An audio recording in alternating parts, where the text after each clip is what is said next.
어머니, 김치 냄새 진짜 역겨우니까 제발 좀 그만하세요.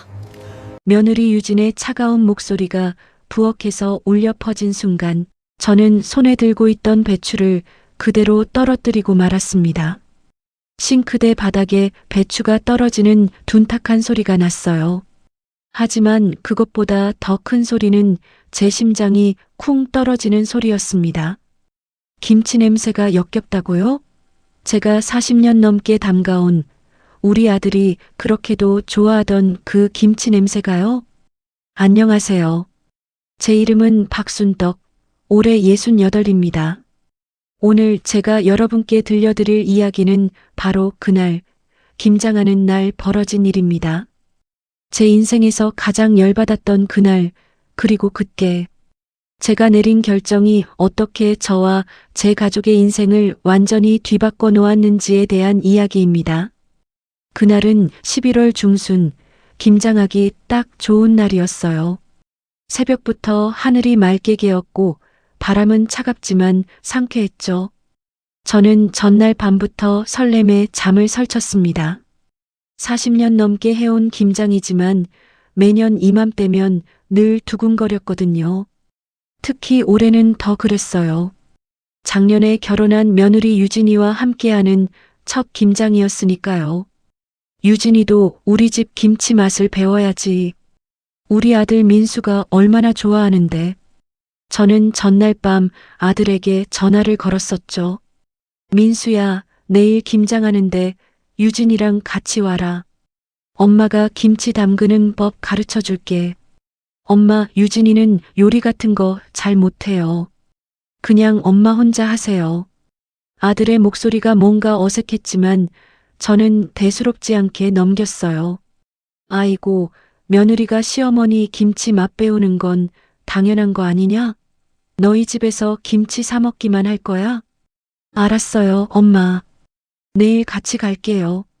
전화를 끊고 저는 흐뭇하게 웃었습니다. 며느리와 함께 김장을 하는 모습을 상상하니 가슴이 따뜻해졌어요. 새벽 5시, 저는 일어나서 재래시장으로 향했습니다.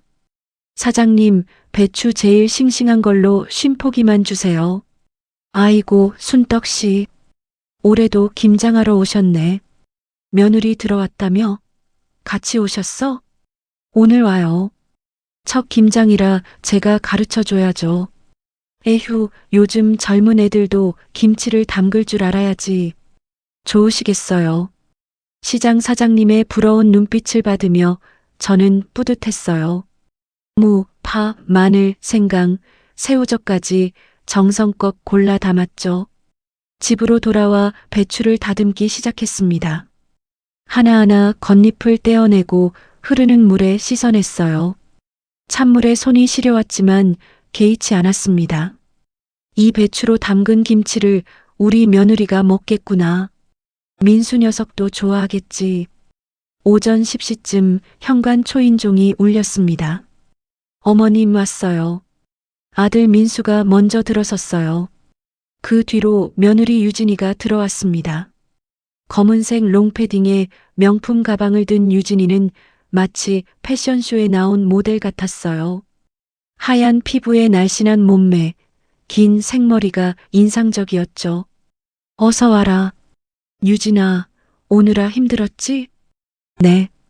유진이의 대답은 짧았습니다. 그리고 집안을 둘러보는 그 눈빛이 왠지 불편해 보였어요. 어머님, 여기 뭐 이렇게 지저분해요? 현관에 쌓인 배추와 양념 재료들을 보며 유진이가 인상을 찌푸렸습니다. 김장하려면 원래 이래야지. 자, 어서 들어와서 옷 갈아입어. 유진이는 앞치마 줄게. 어머님, 저 이런 거 못해요. 그냥 구경만 할게요. 유진이는 소파에 앉으며 핸드폰을 꺼냈어요. 저는 속으로 조금 서운했지만 억지로 웃으며 말했죠. 그래도 한번 해봐야 나중에 하잖아. 우리 민수 얼마나 김치 좋아하는데. 민수 오빠는 제가 사주는 김치도 잘 먹던데요. 며느리의 말에 아들 민수가 난처한 표정을 지었어요. 유진아, 엄마 김치는 진짜 다르거든. 한번 배워봐. 싫어요. 저 손 안 더럽히고 싶어요. 그 순간 저는 뭔가 잘못됐다는 걸 느꼈습니다. 하지만 아직은 참을 만했어요. 그래, 알았어. 그럼 옆에서 구경이라도 해. 나중에 도움이 될 거야. 저는 혼자서 배추를 절이기 시작했습니다. 굵은 소금을 배추 사이사이에 뿌리고 물을 붓는 작업이었죠. 며느리는 소파에서 핸드폰만 들여다보고 있었어요. 아들은 거실에서 텔레비전을 보고 있었고요. 괜찮아. 첫 해니까 그럴 수 있지. 저는 속으로 되뇌며 혼자 일을 계속했습니다. 점심때가 되었어요. 민수야, 유진아, 밥 먹자. 저는 아침부터 준비한 된장찌개와 고등어구이를 상에 올렸습니다. 김장하는 날이지만 밥은 제대로 차려 먹이고 싶었죠, 저. 어머님, 저 이런 거 안 먹어요. 된장 냄새 너무 역해요. 유진이가 코를 막는 신용을 했어요. 뭐? 된장찌개가 역하다고? 제 목소리가 조금 높아졌습니다. 유진아, 그래도 어머니가 해주신 건데. 민수가 며느리를 말렸지만 유진이는 아랑곳하지 않았어요. 민수 오빠, 우리 그냥 나가서 먹어요. 파스타 먹고 싶어요. 여기서 먹어. 엄마가 해주신 건데 밖에서 뭘 먹어. 아들이 단호하게 말하자 유진이는 입을 삐죽거리며 억지로 숟가락을 들었어요. 하지만 찌개는 거들떠보지도 않고 밥만 몇 술 뜨더니 숟가락을 내려놓았습니다. 배불러요. 다 먹었어요. 식사 후 본격적으로 양념을 만들 시간이었습니다. 고춧가루, 마늘, 생강, 새우젓, 멸치액젓을 큰 대야에 넣고 섞기 시작했어요. 이게 제일 힘든 작업이었죠. 유진아, 이것만이라도 같이 해볼래? 이게 제일 중요한 거야. 어머님, 저 손 아파요. 못해요. 아직 시작도 안 했는데 뭐가 아파? 제 목소리에 짜증이 묻어나기 시작했습니다. 원래 손이 약해요. 저 이런 거 못해요. 유진이는 다시 소파로 가서 핸드폰을 만지작거렸어요. 저는 혼자서 양념을 버무렸습니다. 팔이 아팠지만 이를 악물고 계속했죠. 40년 넘게 해온 일인데 못할 것도 없었습니다. 하지만 마음이 아팠어요. 며느리라는 게 이런 건가? 시어머니가 김장하는데 핸드폰만 들여다보고 오후 3시쯤 드디어 양념이 완성되었습니다. 이제 절인 배추에 양념을 버무리는 일만 남았어요. 제일 보람찬 순간이죠. 자, 이제 거의 다 됐다. 저는 고무장갑을 끼고 배추를 하나씩 펼쳤습니다. 양념을 한 입 한 입 정성껏 발랐어요. 그 순간이었습니다. 유진이가 부엌으로 들어왔어요. 물을 마시러 온 모양이었죠. 그리고 제가 김치를 버무리는 모습을 보더니 얼굴을 찌푸렸습니다. 냄새. 뭐? 어머니, 김치 냄새 진짜 역겨우니까 제발 좀 그만하세요. 그 말이 떨어지는 순간 저는 손에 들고 있던 배추를 바닥에 떨어뜨리고 말았습니다. 역겹다고? 제가 40년 넘게 담가온 김치가 역겹다고?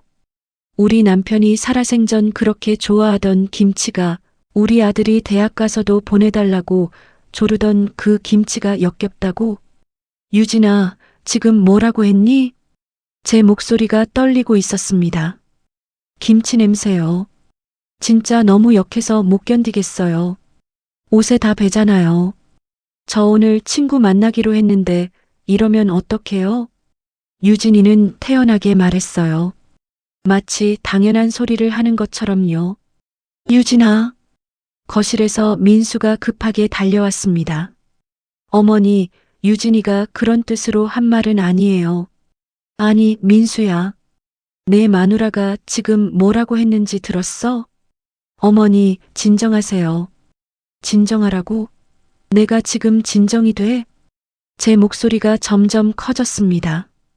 평생 화를 내본 적 없는 제가 그날은 정말 참을 수가 없었어요. 유진이는 여전히 태연한 표정이었습니다. 제가 뭘 잘못했어요? 사실을 말한 것뿐인데. 요즘 누가 집에서 김치 담가요? 다 사 먹는데. 괜히 집 안 냄새나게 하고.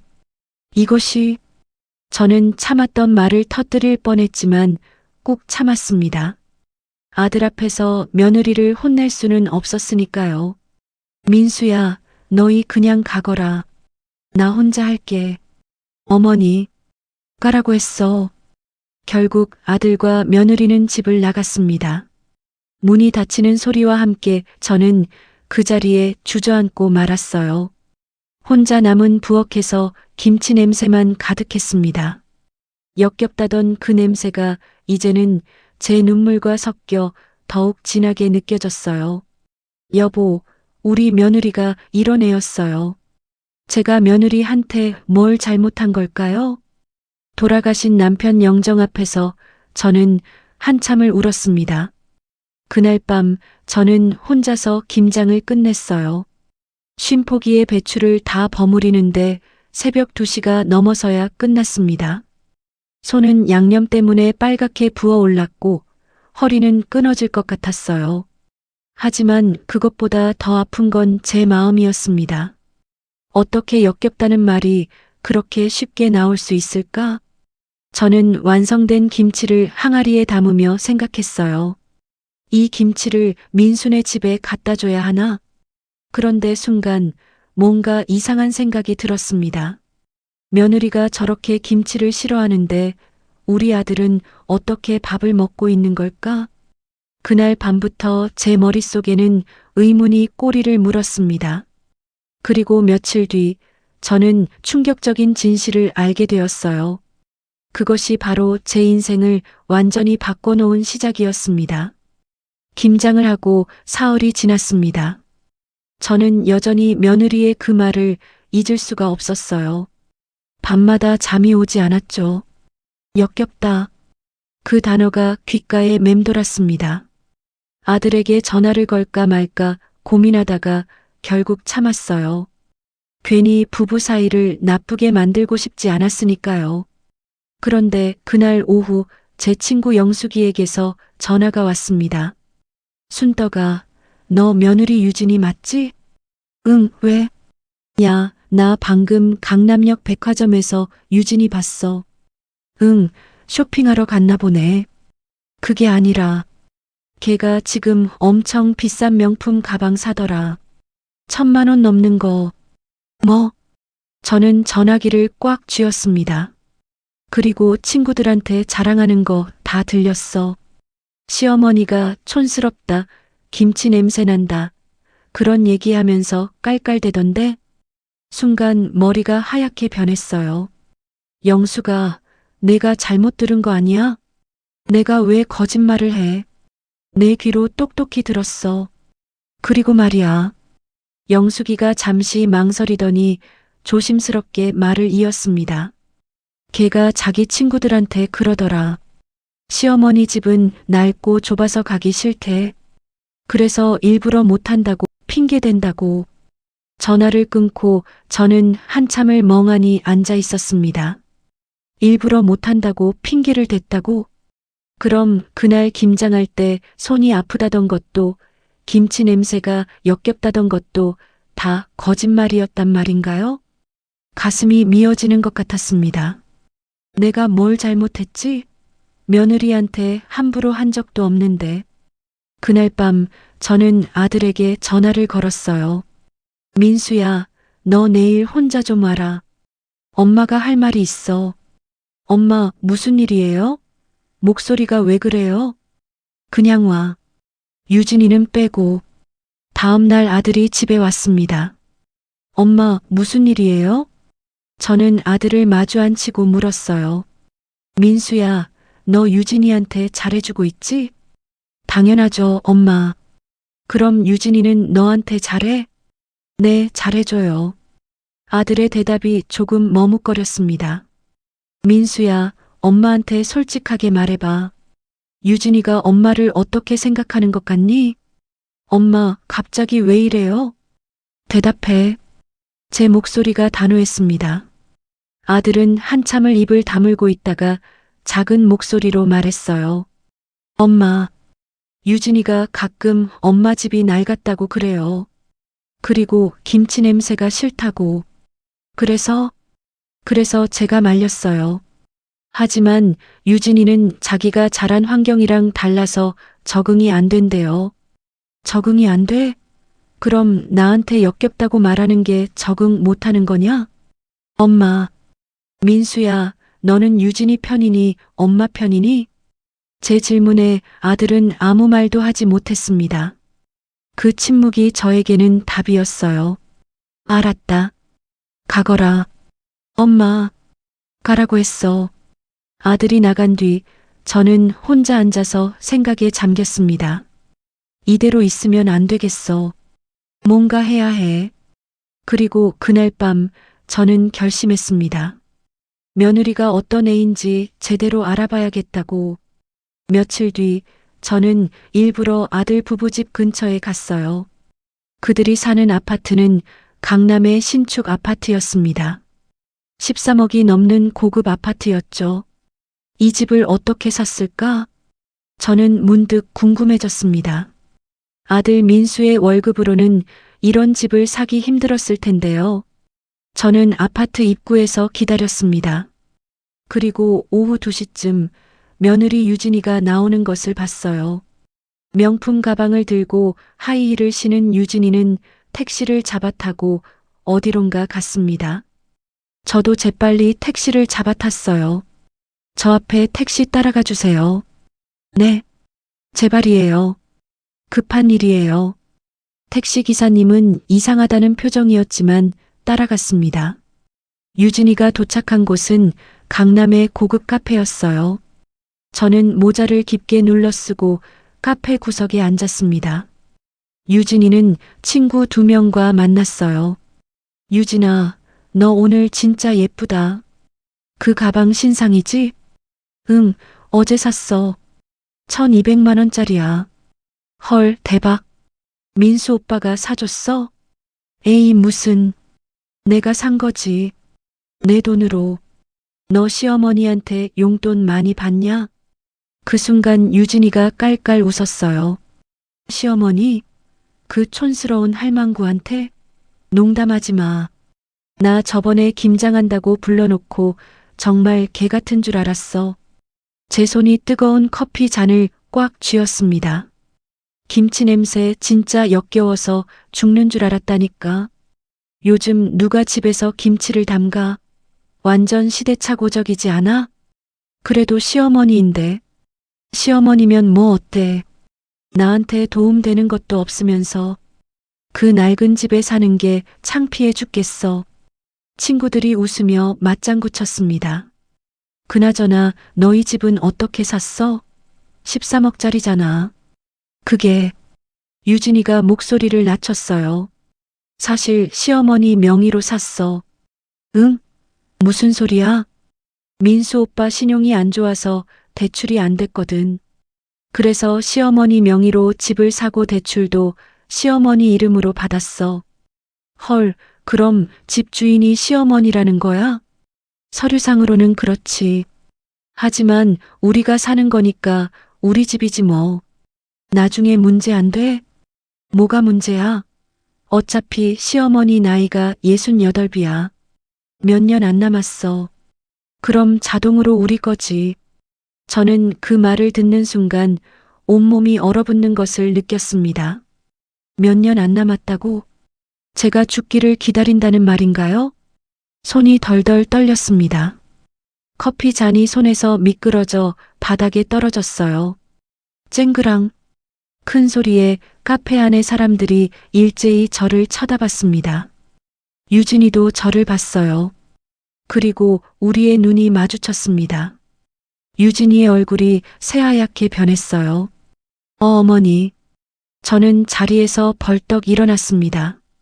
그리고 유진이에게로 걸어갔어요. 유진아. 제 목소리는 차갑게 식어 있었습니다. 어머니, 그게.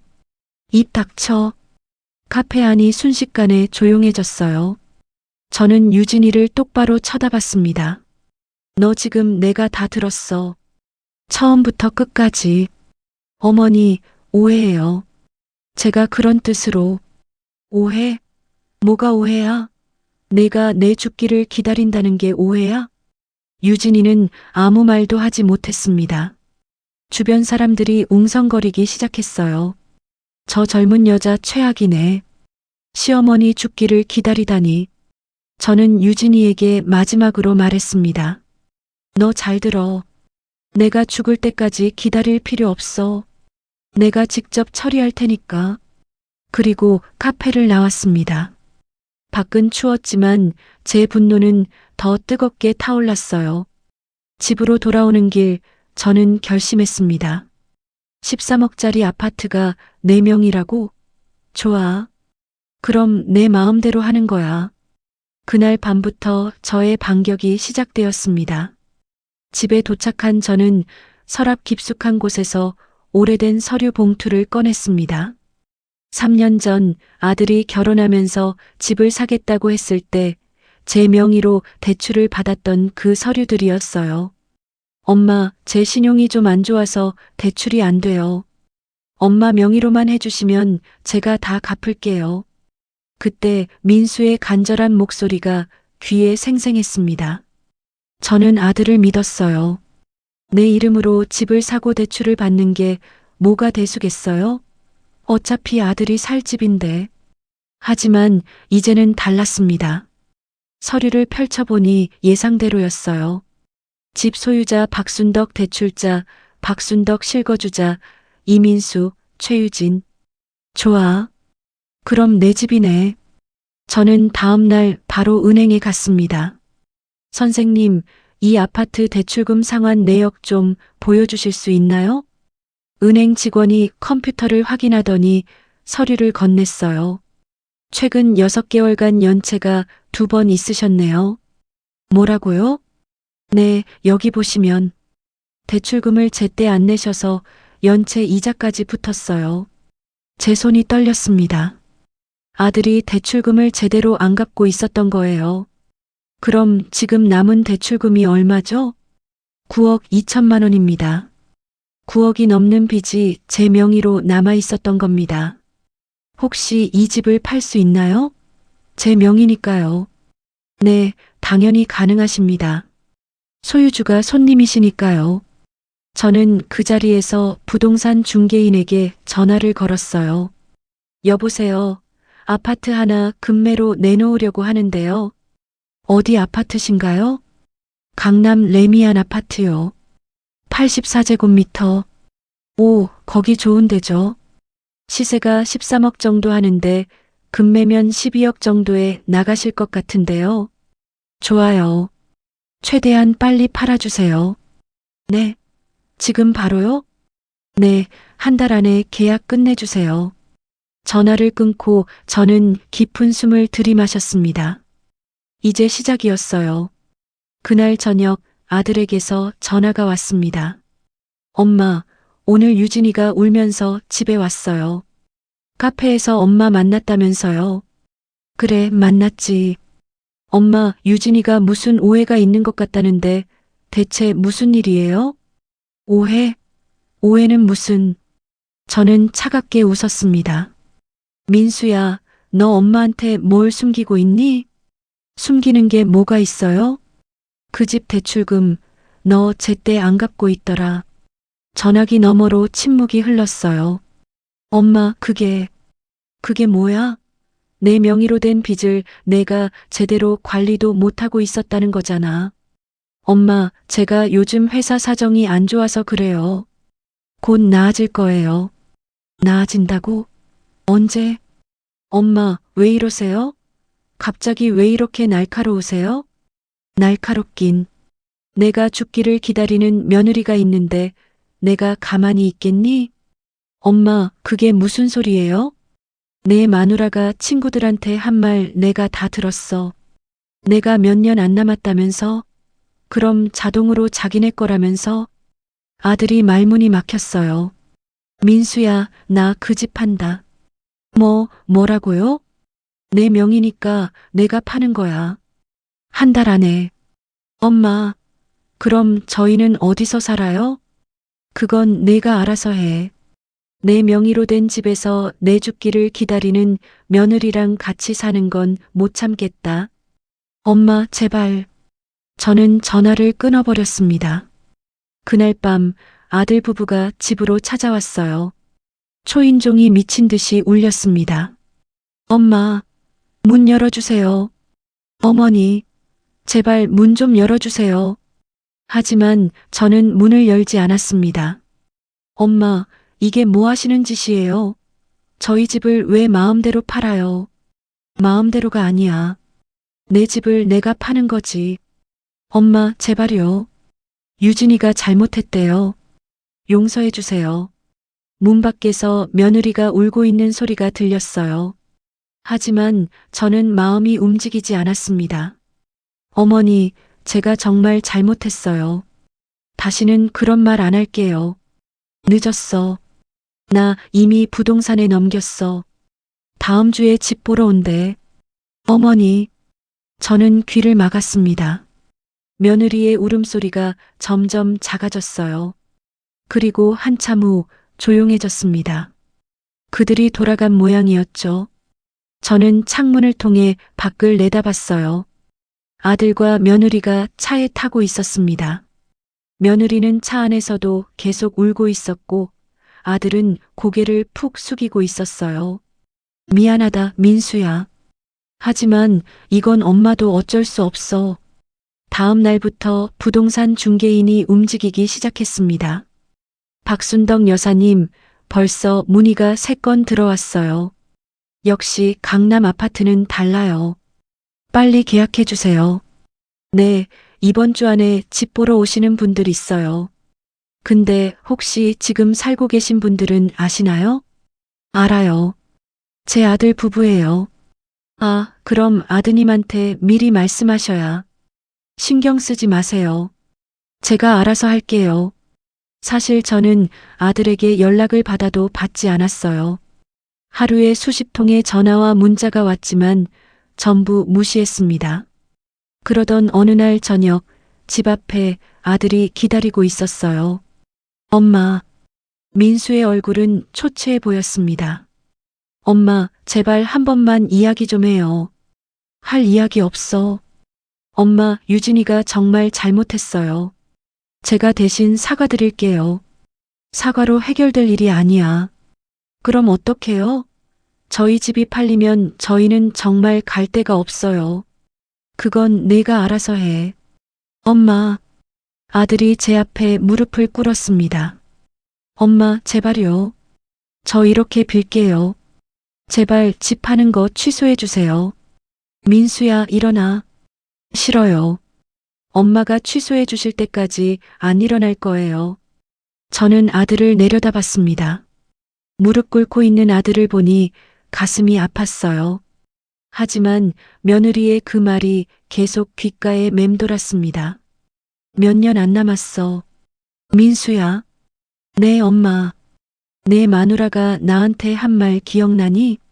엄마, 그건 김치 냄새가 역겹다고 했잖아. 그리고 친구들한테는 내가 몇 년 안 남았다고 했고, 엄마, 유진이가 잠깐 정신이 나갔던 거예요. 잠깐? 그게 잠깐이야? 저는 고개를 저었습니다. 민수야, 나는 내가 행복하길 바라고 있어. 진심으로. 그런데 내 마누라는 나를 짐으로 생각하더라. 엄마, 나 이제 짐 안 될게. 내 집 팔아서 내 인생 살 거야. 엄마, 그럼 저는요? 저는 어떡해요? 너는 내 마누라랑 알아서 살아. 저는 아들을 지나쳐 집 안으로 들어갔습니다. 뒤에서 아들이 오열하는 소리가 들렸지만 돌아보지 않았어요. 그날 밤 저는 혼자 앉아서 김치를 꺼내 먹었습니다. 제가 담근 김치였어요. 한 입 베어 물자 아삭아삭한 소리가 났습니다. 맛있었어요. 정말 맛있었습니다. 이게 역겨운 냄새라고? 저는 눈물을 흘리며 김치를 먹었습니다. 일주일 후 드디어 집을 보러 온 사람이 나타났어요. 30대 중반의 부부였는데 아이가 둘 있다고 했습니다. 와, 여기 정말 좋네요. 학군도 좋고, 네, 저희도 마음에 들어요. 계약하고 싶습니다. 감사합니다. 그럼 계약금은? 부동산 중개인이 말하려는 순간 현관문이 벌컥 열렸어요. 며느리 유진이었습니다. 여기 우리 집인데 누가 마음대로 팔아요? 아니, 손님. 여기 주인은 박순떡 여사님이신데요. 주인은 무슨, 우리가 사는 집이라고요. 유진이가 고래고래 소리를 지르자 집을 보러 온 부부가 놀라서 물러섰어요. 저희는 그냥 가세요. 여기 안 팔아요. 결국 그 부부는 황급히 나갔습니다. 중개인도 난처한 표정으로 저를 쳐다봤어요. 여사님, 이러시면 곤란한데요. 저는 유진이를 똑바로 쳐다봤습니다. 유진아, 지금 뭐 하는 거야? 뭐 하긴요? 우리 집을 지키는 거죠. 내 집? 내 집이 아니야. 내 집이야. 그게 그거죠. 어차피 시어머니 돌아가시면 우리 거잖아요. 그 순간 중개인의 얼굴이 굳었어요. 아니, 손님. 지금 무슨 말씀을. 아저씨는 나가세요. 이건 우리 가족 문제예요. 유진이가 중개인까지 내쫓자 저는 폭발하고 말았습니다. 최유진.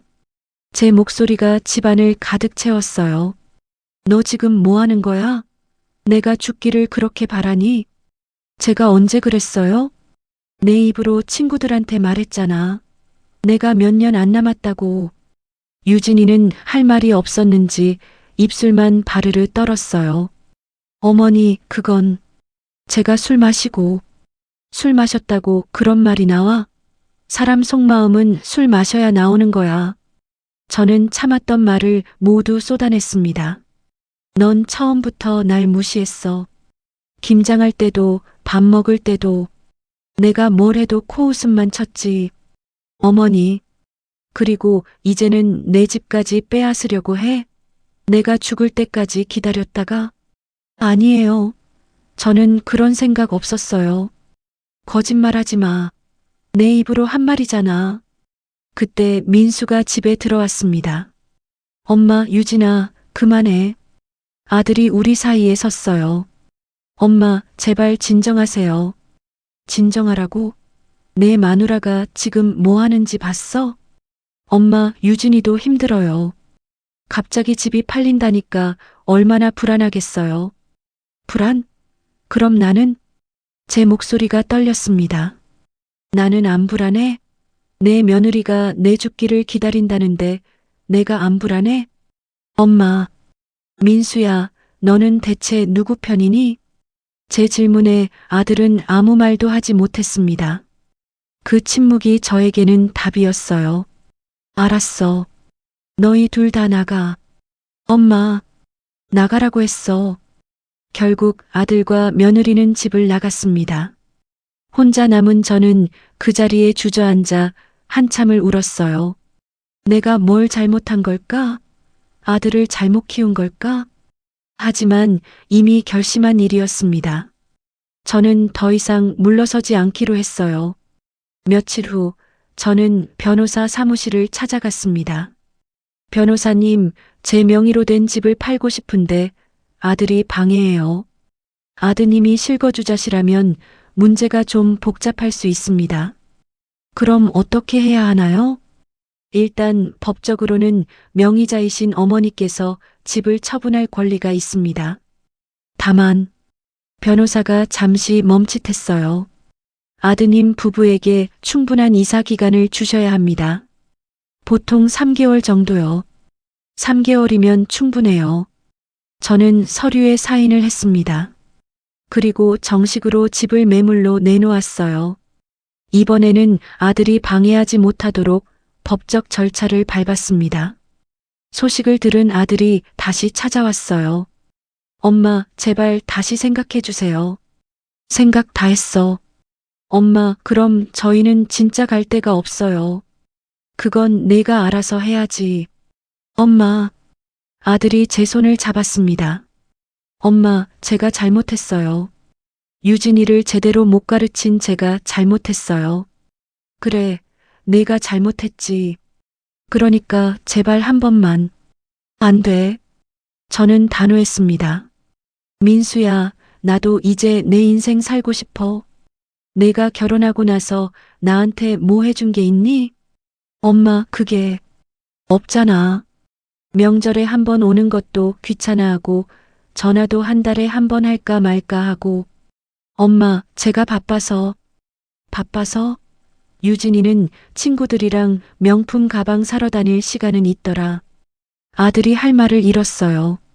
민수야, 나 이제 짐 안 될래. 그리고 내 돈으로 내 노후 준비할 거야. 엄마, 그 집 팔아서 나온 돈으로 내가 살 집 구할 거고 나머지는 내 노후 자금으로 쓸 거야. 엄마, 그럼 저는요? 너는 내 힘으로 살아. 제 말에 아들은 더 이상 아무 말도 하지 못했습니다. 2주 후 집 계약이 성사되었어요. 12억에 팔렸습니다. 대출금 9억 2천을 갚고 나니 2억 8천이 남았어요. 저는 그 돈으로 제가 살 작은 아파트를 계약했습니다. 1억 5천짜리 작은 아파트였지만 충분했어요. 나머지 돈은 노후 자금으로 저축했죠. 아들 부부에게 이사 날짜를 통보했습니다. 다음 달 15일까지 나가셔야 합니다. 부동산 중개인이 전달한 말이었어요. 그날 밤 며느리 유진이에게서 처음으로 전화가 왔습니다. 어머니, 왜? 제발요. 다시 생각해 주세요. 저희 진짜 갈 데가 없어요. 그건 내가 알아서 할 일이야. 어머니, 제가 정말 잘못했어요. 무릎 꿇고 빌게요. 이미 늦었어. 어머니, 저는 전화를 끊어버렸습니다. 며느리의 울음소리가 귓가에 맴돌았지만 마음을 바꾸지 않았어요. 이사 날짜가 다가왔습니다. 아들 부부는 결국 작은 전셋집을 구했다고 했어요. 강남이 아닌 외곽이었고 13억짜리가 아닌 3억짜리 작은 집이었죠. 이사하는 날 저는 그 아파트에 갔습니다. 마지막으로 확인할 게 있었거든요. 엄마, 아들이 저를 봤을 때 눈이 빨갛게 부어 있었어요. 집 다 뺐니? 네. 그럼 됐다. 열쇠 여기 놔. 아들이 열쇠를 테이블에 놓았습니다. 그때 유진이가 나타났어요. 명품 가방 대신 낡은 가방을 들고 하이힐 대신 운동화를 신고 있었습니다. 어머니, 유진이가 제 앞에 무릎을 꿇었습니다. 어머니, 제가 정말 잘못했어요. 제발 용서해 주세요. 이제 와서 소용없어. 어머니, 제가 교만했어요. 제가 어머니를 무시했어요. 제가 다 잘못했어요. 유진이가 눈물을 흘리며 말했지만 저는 마음이 움직이지 않았습니다. 유진아, 네 어머니, 늦었어. 내가 나한테 역겹다고 했을 때, 내 죽기를 기다린다고 했을 때, 그때 이미 끝난 거야. 어머니, 그리고 말이야. 저는 유진이를 똑바로 쳐다봤습니다. 김치 냄새가 역겹다고 했지? 그 김치 냄새가 너희를 먹여 살렸어. 어머니, 그게 무슨. 내가 평생 김치 담가서 번 돈으로 내 남편 키웠어. 내가 무시하던 그 냄새가 내 남편 대학 보냈고, 결혼 자금 마련했고, 너희 집 계약금 됐어. 유진이는 아무 말도 하지 못했습니다. 이제 그 냄새 맡을 일 없으니까 좋겠네. 저는 돌아섰습니다. 엄마, 아들이 저를 붙잡으려 했지만 뿌리쳤어요. 민수야, 이제 엄마 없이 살아봐. 내 마누라랑 둘이서. 엄마, 제발. 연락하지 마. 나 이제 내 인생 살 거야. 저는 그대로 아파트를 나왔습니다. 뒤에서 아들과 며느리가 우는 소리가 들렸지만 돌아보지 않았어요. 엘리베이터를 타고 내려오는 동안 눈물이 흘렀습니다. 하지만 후회는 없었어요. 제 새 집은 작았지만 아늑했어요. 1억 5천에 산 작은 아파트였지만 제게는 충분했습니다. 혼자 살기에 딱 좋은 크기였죠. 이사한 첫날 밤 저는 혼자 저녁을 먹었어요. 김치찌개를 끓였습니다. 제가 담근 김치로 만든 찌개였죠. 한 숟가락 뜨자 구수한 맛이 입안에 퍼졌어요. 맛있다. 혼잣말이 저절로 나왔습니다. 역겨운 냄새라던 그 김치가 이렇게 맛있는데. 며칠 후 옆집 아주머니가 찾아왔어요. 저 새로 이사 오셨죠? 인사드리러 왔어요. 아, 네. 박순덕이라고 합니다. 저는 김영자예요. 혹시 혼자 사세요? 네, 혼자 살아요. 아이고, 저도 혼자 사는데 잘 됐네요. 우리 친하게 지내요. 영자 씨는 친절한 분이었어요. 며칠 후 반찬을 돌려주고 받으며 자연스럽게 가까워졌죠. 순덕 씨, 혹시 김치 담글 줄 아세요? 네, 제가 평생 담가왔어요. 와, 진짜요? 저 김치 담그기 너무 어려운데. 혹시 저 좀 가르쳐 주실 수 있어요? 그럼요, 얼마든지요. 그렇게 저는 영자 씨에게 김치 담그는 법을 가르쳐 줬어요. 순떡 씨, 이거 진짜 맛있어요. 완전 프로급인데요? 그런가요? 다른 이웃들한테도 나눠줘요. 다들 엄청 좋아할 거예요. 영자 씨의 말대로 김치를 나눠줬더니 반응이 뜨거웠어요. 순떡 씨, 이 김치 어디서 사셨어요? 제가 직접 담갔어요. 헐, 진짜요? 저희 집 김치도 좀 담가 주실 수 있어요? 돈 드릴게요. 돈은 무슨? 아니에요. 이 정도 마시면 돈 받으셔야 해요. 그렇게 입소문이 나면서 저는 자연스럽게 김치를 팔기 시작했어요. 처음에는 동네 아주머니들에게만 팔았지만 소문이 퍼지면서 주문이 많아졌습니다. 순덕 씨, 우리 며느리가 김치 10통 주문하래요. 우리 딸도 5통 보내달래요. 한 달에 50통, 100통씩 팔리기 시작했어요. 저는 작은 상호를 만들었습니다. 순덕이네 김치. 6개월 후 저는 작은 가게를 열었어요. 동네 시장 한 귀퉁이의 작은 가게였지만 제게는 소중한 공간이었죠. 순덕 씨 김치 최고예요. 이거 먹으면 다른 김치 못 먹어요. 손님들의 칭찬을 들을 때마다 가슴이 뿌듯했어요. 어느 날 한 젊은 여자가 가게로 찾아왔습니다. 사장님, 혹시 김치 만드는 법 좀 배울 수 있을까요? 네. 왜요? 저 결혼한 지 1년 됐는데요. 시어머니가 김치를 너무 잘 담그세요.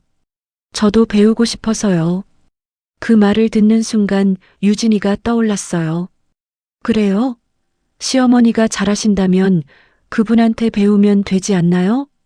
그게 제가 부끄러워서 아직 말을 못 꺼냈어요.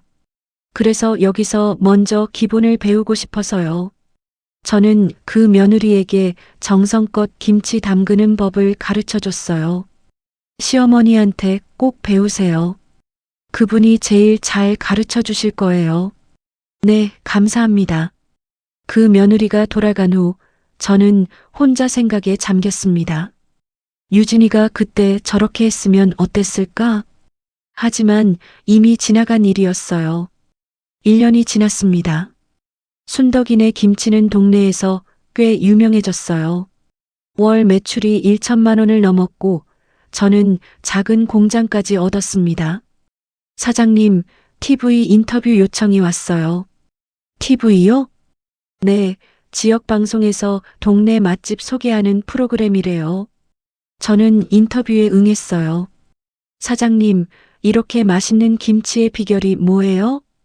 정성이요. 40년 넘게 담가온 정성이 비결이에요.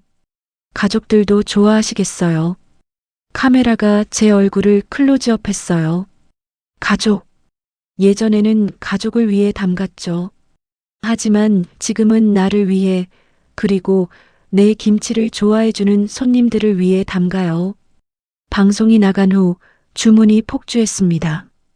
전국에서 주문이 들어왔어요. 순덕이네 김치 맞죠?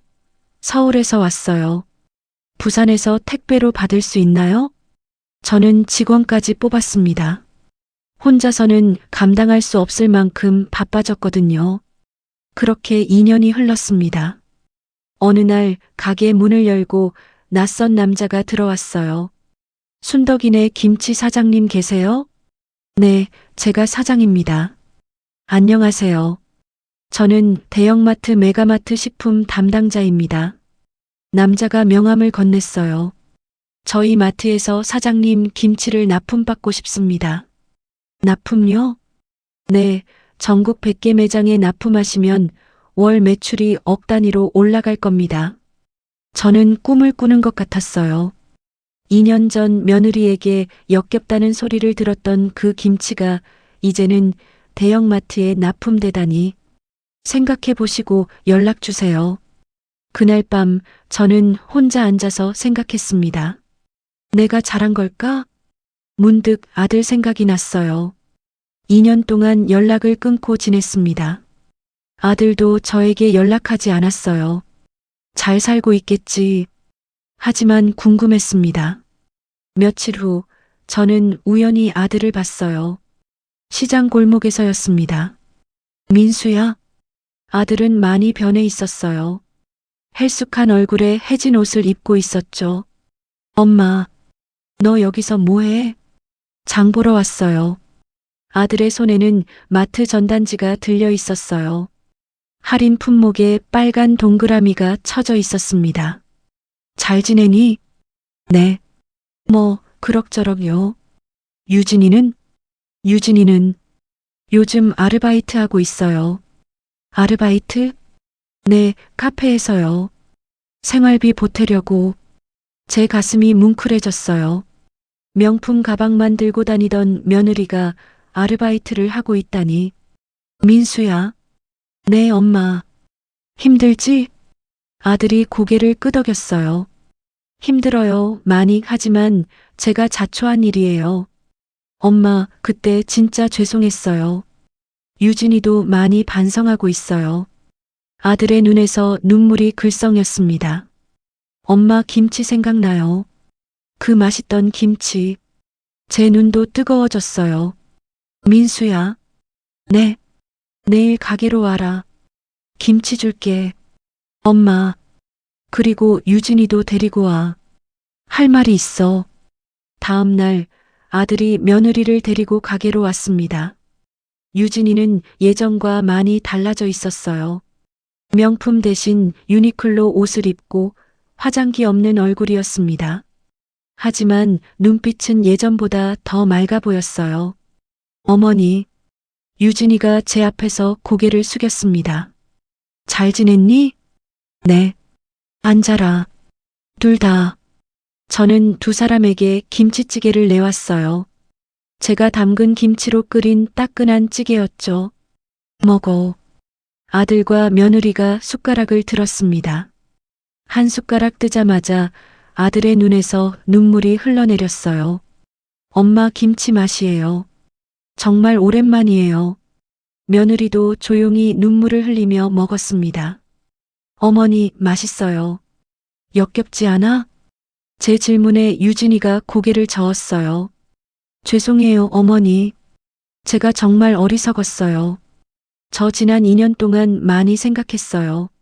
제가 얼마나 교만했는지, 어머니를 얼마나 함부로 대했는지. 유진이의 목소리가 떨렸습니다. 카페에서 아르바이트 하면서 손님들한테 치이고 집에 와서 라면 끓여 먹으면서 생각했어요. 어머니가 얼마나 힘들게 민수 오빠를 키우셨을지. 그리고 깨달았어요. 제가 무시했던 그 김치 냄새가 사실은 가장 따뜻한 냄새였다는 거리요. 저는 며느리를 바라봤습니다. 2년 전에 그 건방진 모습은 온데간데 없었어요. 유진아. 네, 어머니. 나도 미안했어. 너무 냉정하게 대한 것 같아서. 아니에요. 제가 잘못했어요. 유진이가 벌떡 일어나 제 앞에 무릎을 꿇었습니다. 어머니, 제발 용서해 주세요. 제가 정말 잘못했어요. 일어나. 어머니, 일어나라니까. 바닥이 차가워. 저는 며느리를 일으켜 세웠습니다. 유진아, 지난 2년 동안 많이 힘들었지? 네.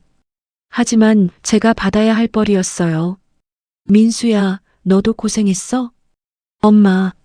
아들이 고개를 떨구었어요. 엄마, 저 이제야 알았어요. 엄마가 얼마나 힘들게 저를 키우셨는지, 그 김치 하나하나에 얼마나 많은 정성이 들어갔는지, 저는 두 사람을 번갈아 보았습니다. 알았어. 나도 이제 이해했어. 젊은 사람들은 젊은 사람들대로 힘든 게 있다는 거. 엄마. 하지만 말이야. 저는 유진이를 똑바로 쳐다봤습니다. 다시는 그런 말 하지 마. 김치 냄새가 역겹다든지, 내가 죽기를 기다린다든지. 네, 절대로 안 할게요. 그리고 민수야. 네, 엄마. 앞으로는 엄마 편만 들지 마. 마누라가 잘못하면 너부터 혼내. 네, 엄마. 알겠어요. 저는 주방으로 가서 김치통을 하나 들고 왔어요. 이거 가져가. 엄마, 이게 내가 담근 김치야. 가져가서 잘 먹어. 그리고 저는 봉투 하나를 더 건넸습니다. 이건 뭐예요? 돈 좀 넣어뒀어. 생활비로 써. 엄마, 이건 못 받아요. 받아. 엄마가 이제 여유 있어. 김치 사업이 잘 돼서. 엄마. 아들이 울먹였습니다. 그리고 유진아. 네, 어머니. 넌 아르바이트 그만둬. 네. 우리 가게에서 일해. 김치 담그는 거 배워. 어머니. 제대로 배워서 나중에 민수랑 같이 살림 꾸려.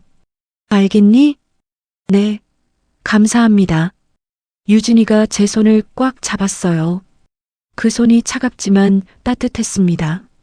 그날 이후 며느리 유진이는 제 가게에서 일하기 시작했어요. 어머니, 이 배추는 이렇게 절이는 거 맞아요? 그래, 잘하고 있어. 소금은 조금 더 뿌려. 네. 유진이는 열심히 배웠습니다. 더 이상 손이 아프다고 하지 않았어요. 어머니, 제 손 봐요. 김치 냄새가 배겼어요. 그게 싫어? 아니요. 이제는 이 냄새가 좋아요. 정말로요. 며느리의 얼굴에는 진심이 담겨 있었습니다. 석 달 후 유진이는 제법 김치를 잘 담그게 되었어요. 유진아, 이제 너도 독립할 수 있겠다. 네. 너 이제 충분히 배웠어. 내가 원하면 내 가게 차려줄 수 있어. 어머니. 유진이가 고개를 저었어요. 전 여기서 어머니랑 같이 일하고 싶어요. 이게 더 좋아요. 정말? 네. 제가 어머니한테 배울 게 아직 많아요. 김치만이 아니라 인생도요. 제 눈가가 뜨거워졌어요.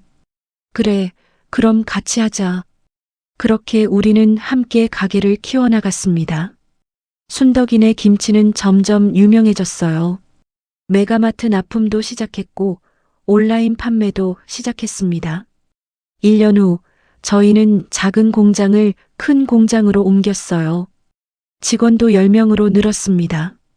사장님, 이번 달 매출이 3억을 넘었어요. 정말요? 네. 대박이에요. 저는 기뻤습니다. 하지만 그보다 더 기쁜 건 따로 있었어요. 어머니, 오늘 저녁에 우리 집에서 같이 밥 먹어요. 그래. 뭐 해줄 건데? 비밀이에요. 오시면 알아요. 저녁 아들 집에 갔어요. 예전에 13억짜리 아파트가 아닌 작은 빌라였지만 깨끗하고 아늑했습니다. 어서 오세요, 어머니. 유진이가 밝게 웃으며 맞이했어요. 식탁에는 푸짐한 저녁이 차려져 있었습니다. 그리고 그 한가운데에는 김치찌개가 있었어요. 어머니, 제가 직접 만든 거예요. 정말? 네. 어머니 레시피대로 만들었어요. 한번 드셔보세요. 저는 한 숟가락 떴습니다. 구수한 맛이 입안에 퍼졌어요. 어때요? 맛있다. 정말 맛있어. 정말요? 유진이의 얼굴이 환해졌습니다. 어머니, 저 이제 김치 냄새가 세상에서 제일 좋아요. 진짜로요. 그래, 알아. 내 얼굴에 다 써 있어. 우리는 함께 저녁을 먹었습니다. 아들도, 며느리도, 그리고 저도.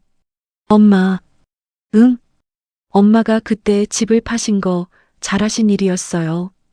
갑자기 왜? 그때 엄마가 그러지 않았으면 저희는 계속 교만하게 살았을 거예요. 그리고 정말 중요한 게 뭔지 몰랐을 거예요. 민수가 제 손을 잡았습니다. 감사해요, 엄마. 그리고 사랑해요. 제 눈에서 눈물이 흘렀어요. 나도 사랑한다, 아들아. 유진이도 제 다른 손을 잡았습니다. 어머니, 저도 사랑해요. 정말로요. 우리 셋은 손을 맞잡고 한참을 그렇게 있었습니다. 창밖으로는 해가 지고 있었어요. 하지만 우리의 마음속에는 따뜻한 햇살이 비추고 있었습니다. 그로부터 3년이 지났습니다. 순덕이네 김치는 이제 전국적으로 유명한 브랜드가 되었어요. 백화점에도 입점했고 해외 수출도 시작했습니다. 저는 회장이 되었고 아들이 대표를 맡았으며 며느리는 생산 담당 이사가 되었어요. 어머니, 이거 보세요. 응? 뭔데? 며느리가 보여준 건 임신 테스트기였습니다. 두 줄이 선명하게 나타나 있었어요. 임신이에요. 어머니, 저 임신했어요. 정말? 네. 저는 며느리를 꽉 안아줬습니다. 축하한다, 유진아. 어머니, 아기 태어나면 어머니 김치 먹여도 되죠? 그럼, 우리 손주는 김치 맛있게 먹어야지.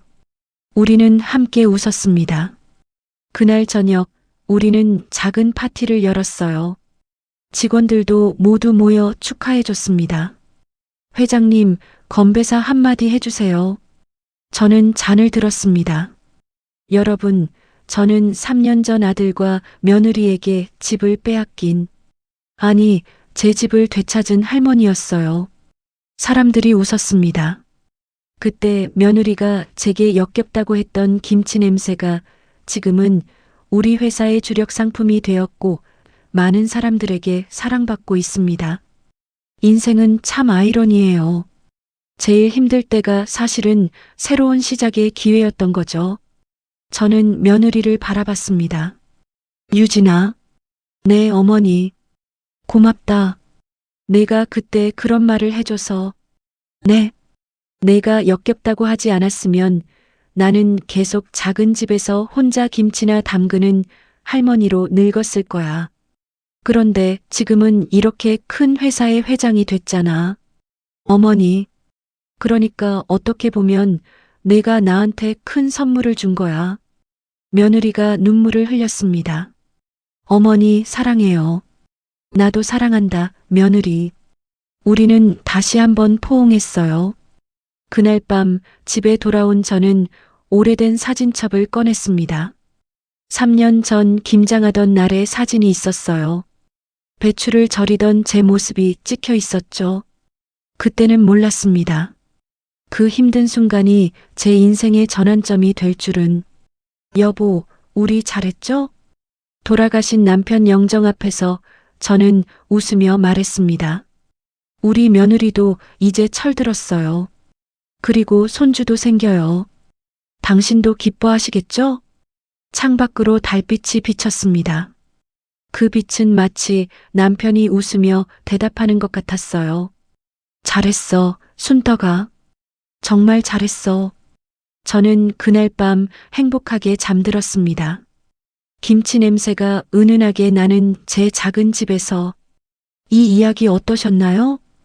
여러분이라면 어떻게 하셨을까요? 며느리가 무례하게 굴 때 바로 혼을 내셨을까요? 아니면 참으셨을까요? 그리고 13억짜리 아파트 정말 팔아버리셨을까요? 인생에는 정답이 없습니다. 다만 이것 하나는 확실합니다.